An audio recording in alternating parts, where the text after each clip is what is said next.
This week, Donald Trump has been joking about the idea of Canada becoming the 51st state, and even trolled our Prime Minister Justin Trudeau about the idea of becoming a governor underneath Trump. And lots has been said and written about Donald Trump and Justin Trudeau and what is obviously a personality conflict there.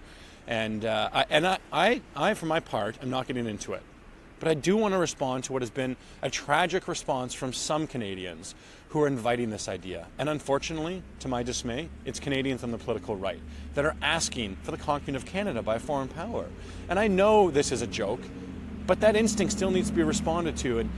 And I think the idea of a Canadian identity needs to be broader than whether or not you like the politics of an American president on any given day and whether or not you dislike the politics of your current Prime Minister. You need to have a substance and a national identity that obviously transcends the circumstances of politics in this moment. And I think it has to start with the love of home. I love Canada. It's my country. It's where I come from. And while I'm here in Parliament Hill, it reminds me that Canada was forged in this national identity of saying British and French Canada knew one thing. Of all the things they disagreed upon, they knew they didn't want to be American. And there was something unique about the notion of a non-American part of North America, a notion of something distinctly Canadian, that was a union between different people that had a unity in trying to create this nation of Canada. And that's true still today. And I will tell all of my colleagues and friends across the country, some of those who are inviting this insane and treasonous idea that we should just reach out to America and invite them into our country because of what, GDP per capita, when there's so much history and heritage of who Canada is. I say to them, it starts with love of home, a place you come from.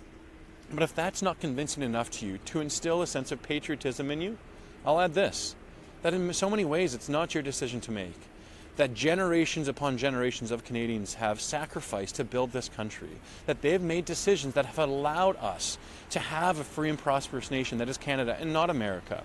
And that the democracy of the dead, of those millions of Canadians that sacrificed before us, that their decision counts too.